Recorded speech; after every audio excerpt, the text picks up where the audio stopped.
Today we are rebuilding a Can-Am 800 engine.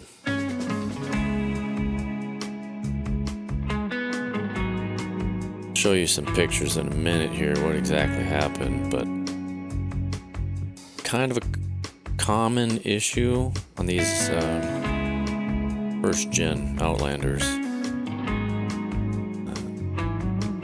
They like to start eating the cam chain guides. The chains wear out, they eat the cam chain guides, and then what happens is they plug up the oil pump pickup screen and they lose oil pressure. This one in particular had stopped moving while the customer was driving it. What actually happened was that the engine locked up because of the lack of oil pressure.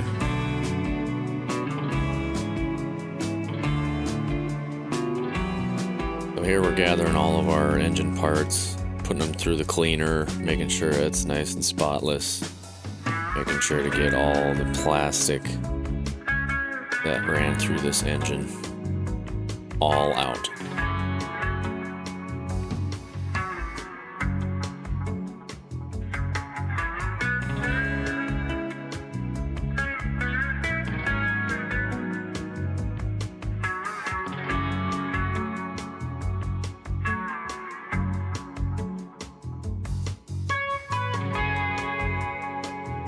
Placing the oil filter, washing that cavity all out.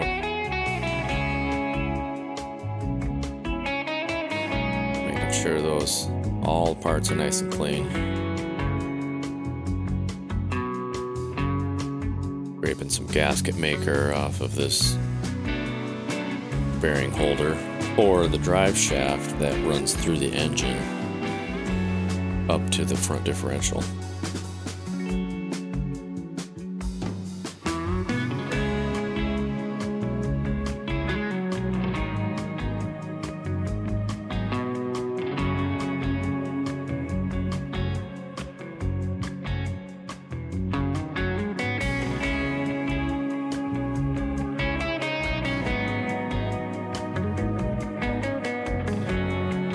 Cleaning, inspecting, cleaning.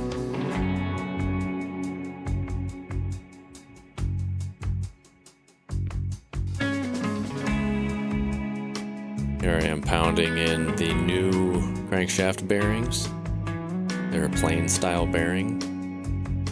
The tricky part is you have to line up an oil feed hole in all of them. You gotta make sure you mark everything so as you're pounding you can check and make sure it's going in straight.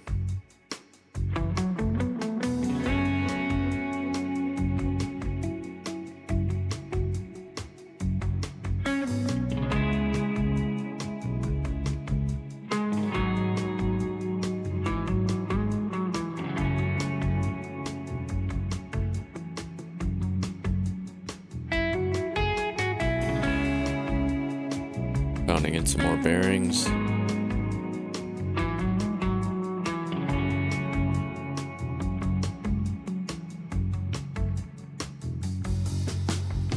Installing the crankshaft into one of the crankcases.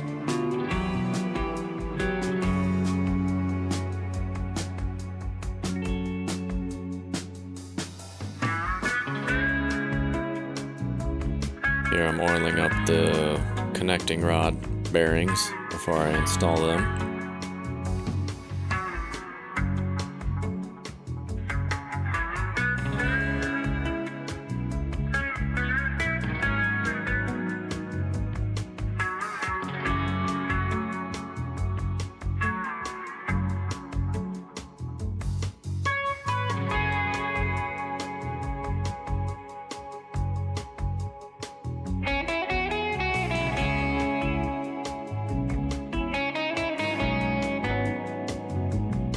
Here we're installing the second case half with a new gasket in between.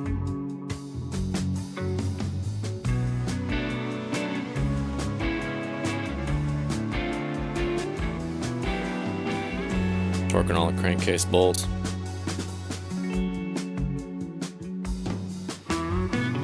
There are a couple inside. It'd be the PTO cover for the engine. You gotta make sure you torque those before you put that on.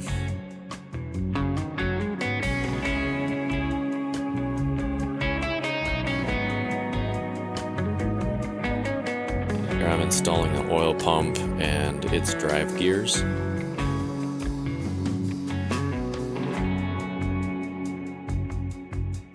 Now we're installing cam chains.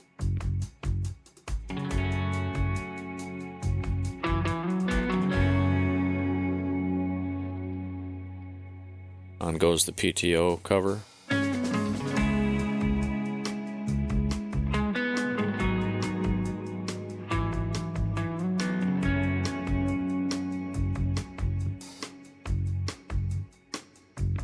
We're assembling the pistons, installing those pins and clips.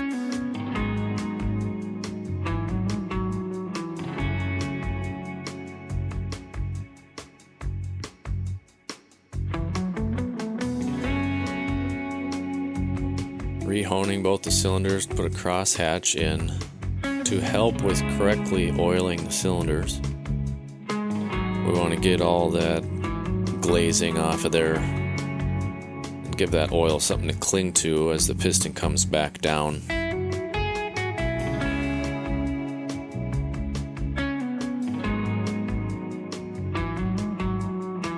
You can kind of think of it as you put a scratch in the cylinder. You're gonna put a little divot in it, and as that piston is moving up and down that groove, that little divot will hold oil, lubricate the piston to cylinder wall.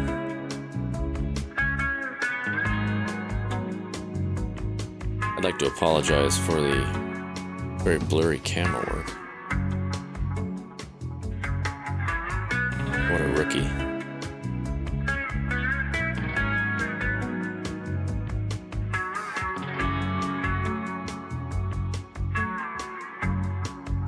We are torquing the rear cylinder head. Now we're torquing the front cylinder head. Looks like I just marked the cylinder head bolts there to put an angle on them after I torque them. I torque them to the specification using a torque wrench, and then after that, a lot of manufacturers put an angle on them, so they actually, after the torque, you'll put 90 degrees, 180 degrees, 270. I've even seen 360 degrees on some cylinder head bolts, but that's after it gets torqued down. Installing the flywheel on the crankshaft. Before the stator cover gets reinstalled.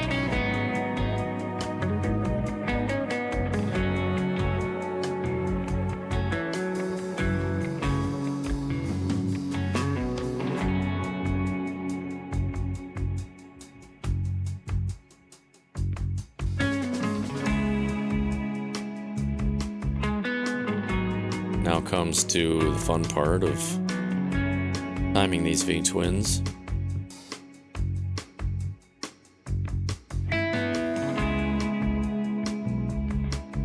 The instructions in the manual really need to be read, like probably more than one time to fully understand what they want you to do. It can be a little confusing, and I've seen a couple people, including myself, time them backwards.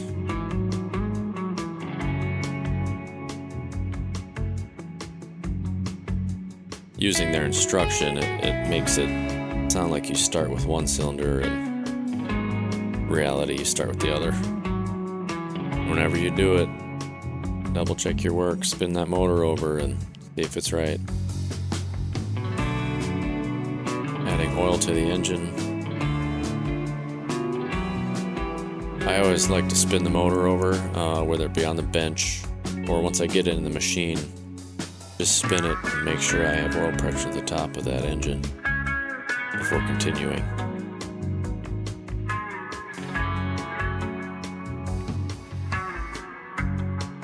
Here I'm actually double checking leak down. This engine had a significant amount of leak down,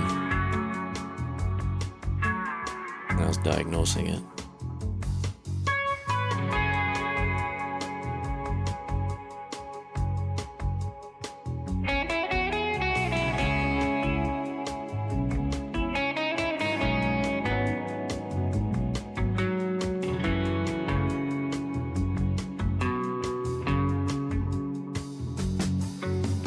Installing both the valve covers.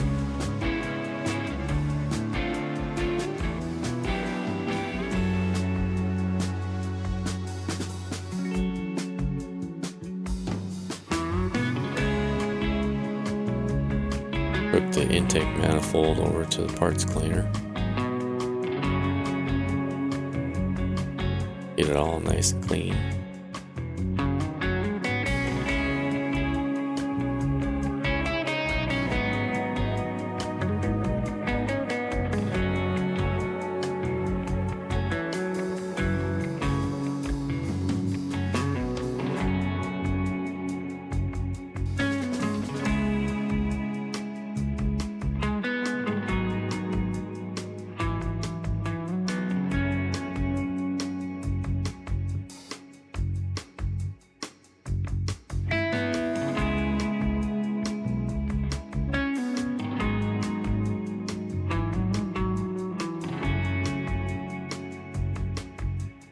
Here I am attaching the gearbox to the engine. These get bolted to the engine. Four-wheel drive actuators getting installed.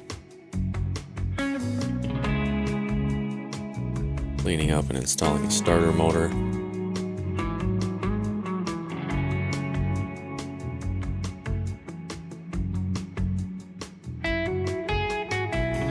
Bringing the machine down here so I can install the freshly rebuilt engine.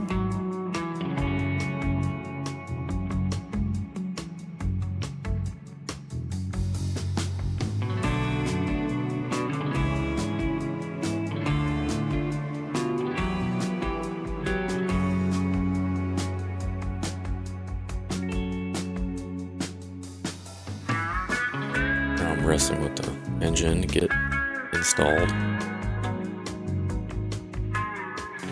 Putting on the rear drive shaft and doing the struggle with the front drive shaft. Now you're supposed to loosen the front differential and pull it forward, but that is a big pain in the butt to move that differential, and I would much rather struggle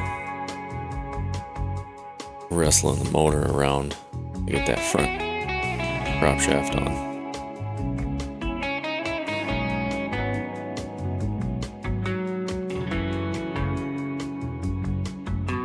Like we're connecting some harness connections.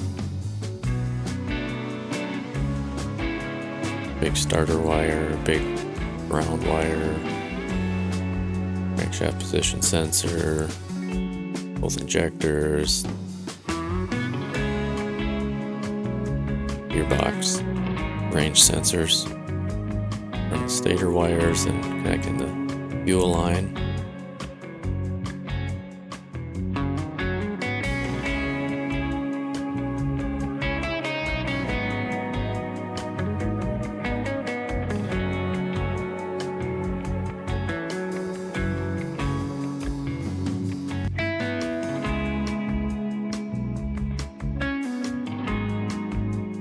Installing the throttle body and connecting the airbox.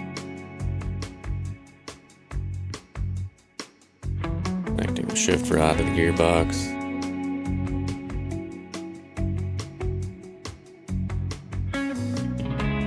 We're putting some exhaust on.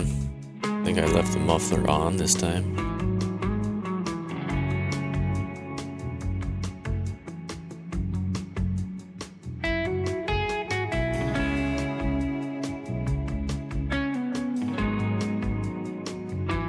Connecting coolant hoses.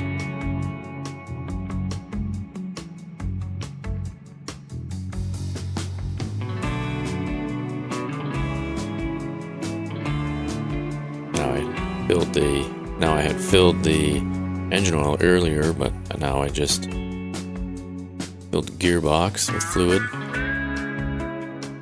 Now you can't fill those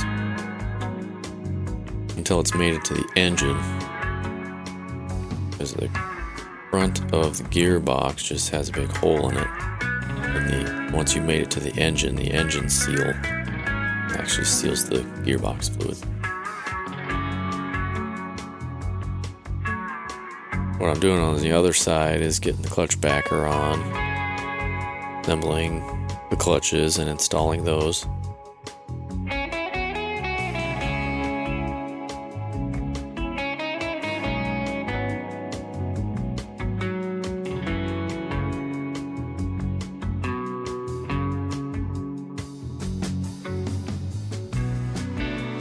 Put some of the engine covers on and the footwells, installing the footwells.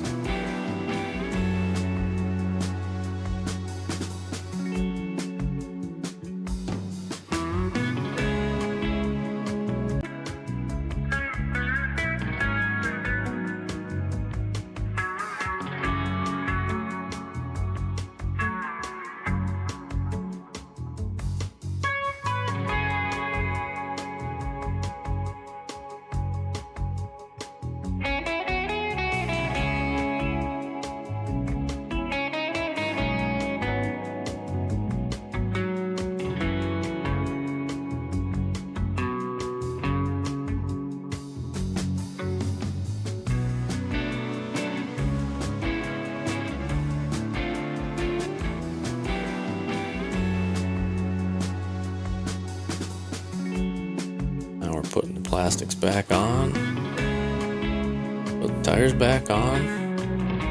We can go out, test run this engine, make sure we get all the air bubbles out of the cooling system. Logging on the computer to make sure codes are cleared and maintenance is reset. It's good to go. Now we can clean up, get ready for the next patient. That's all for now. See you in the next one.